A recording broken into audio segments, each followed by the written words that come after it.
Imagine you're time traveling with me, and we're walking down the street on a Sunday afternoon in, say, Boston in 1852, and you drop your phone in a puddle. I know, but play along. So you drop your phone in the puddle, and obviously you're going to say something, right? You're going to say a word or two, and it's a word that I'm not going to repeat because I don't want to get arrested. And then let's say there's a constable standing 6 feet away and he hears you say that word or words. You, my friend, are now under arrest.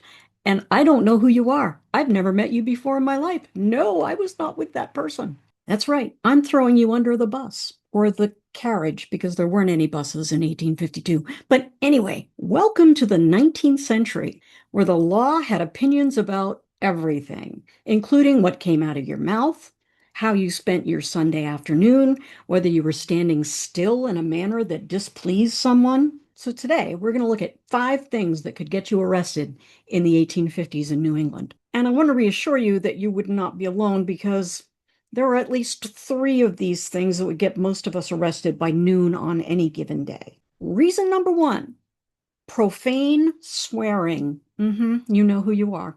Profane swearing was illegal across New England throughout the 19th century. Massachusetts had laws against it dating back to the Puritan era. Connecticut, Rhode Island, Maine, New Hampshire, Vermont, every New England state had some version of an ordinance against profane language in public. And fines ranged from a few cents to several dollars, depending on the severity of the offense and whether you had done it before. The law was serious enough that in some towns, the constable kept a tally. Repeat offenders paid higher fines.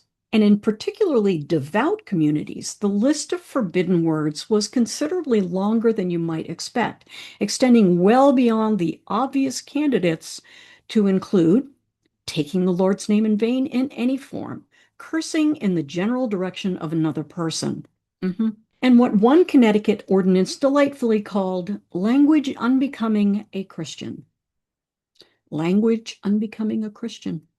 Every New Englander reading the comments section of any website has violated this law approximately 40 times before breakfast.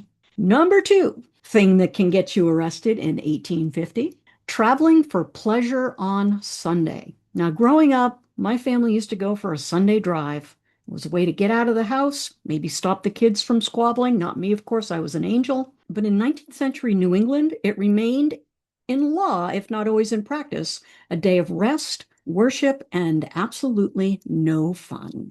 Traveling for pleasure on Sunday was illegal in most of New England well into the second half of the 19th century. The Sunday travel laws were sometimes called Sabbath laws or blue laws, and they were named for the blue paper they were allegedly printed on in colonial Connecticut. It prohibited unnecessary travel, commerce, doing any kind of business, entertainment, and general enjoyment on the Lord's Day. This meant that if you hitched up your wagon on a Sunday afternoon to drive across town and visit your cousin because you felt like it and had reason to believe you were traveling for pleasure rather than necessity, you could be fined.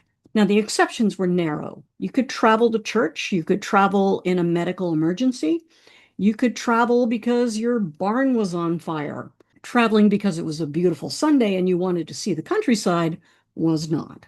Now, here in our modern time, approximately 100% of us commit this crime every single week without a second thought.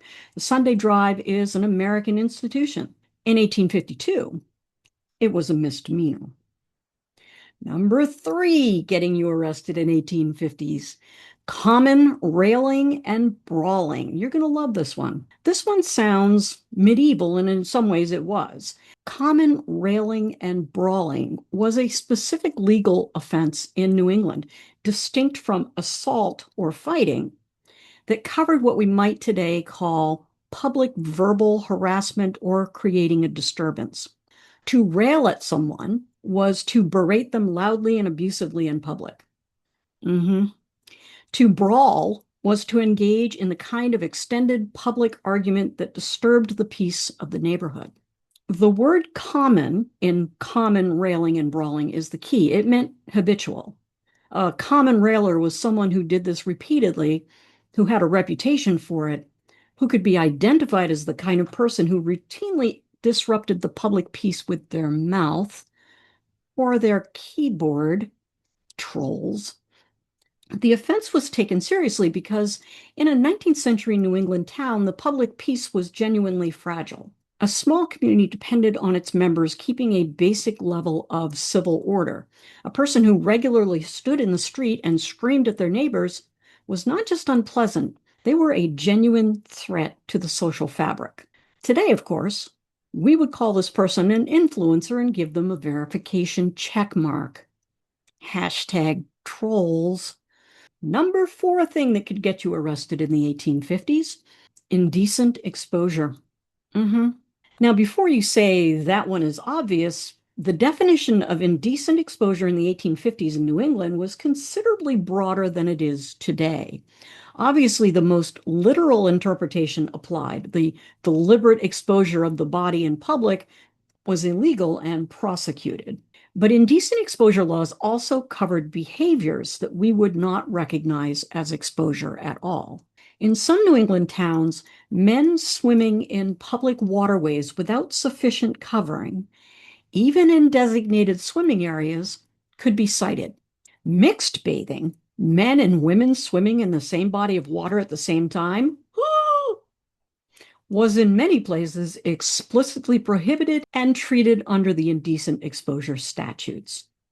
Women whose ankles were visible in public were not technically exposed in the legal sense, but the social censure was so severe that it might as well have been. Oh my goodness, did you see the ankles? Oh, that hussy. The standard wasn't just anatomical, it was moral. Anything that offended the general sense of public decency could fall under that umbrella.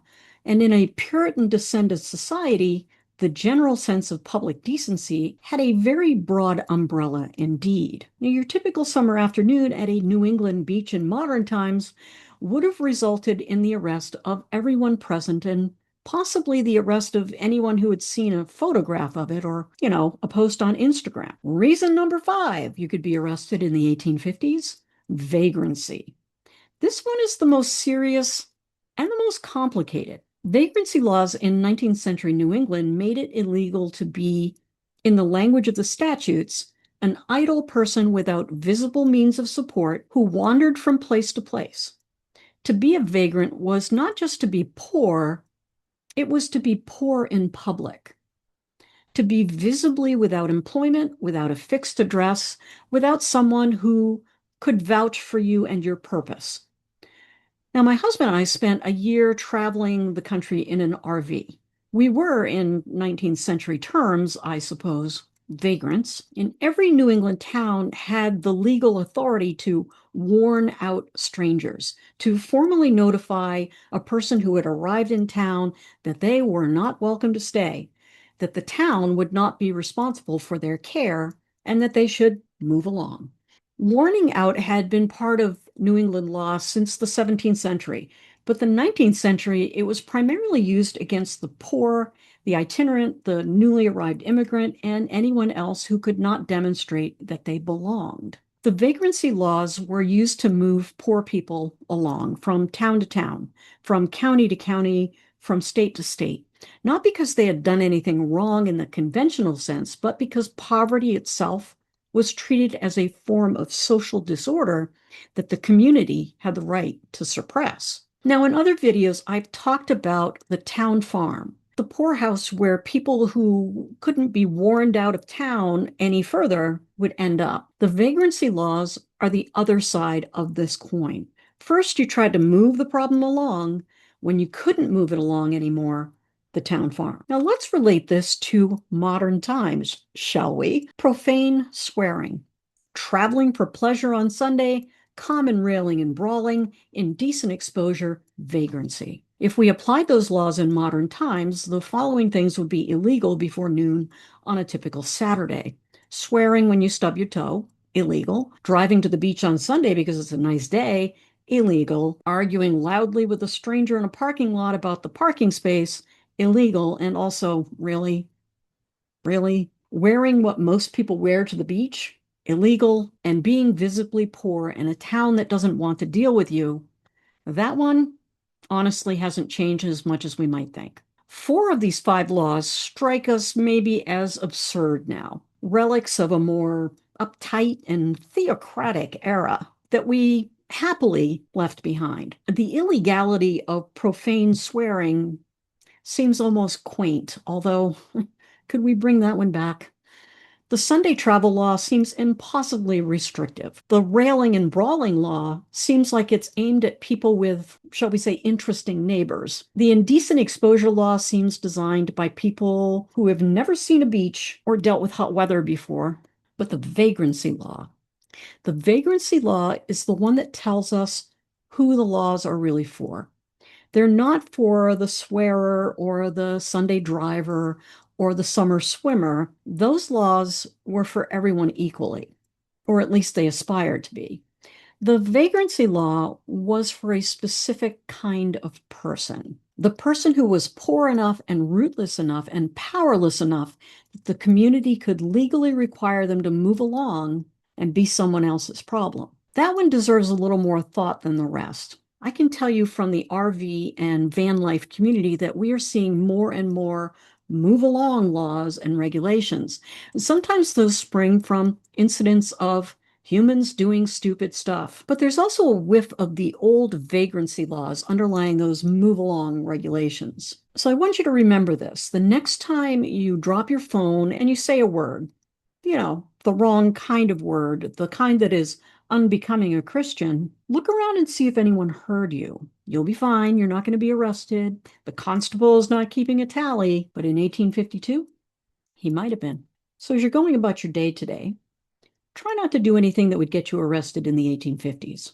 And I'll see you again somewhere in time.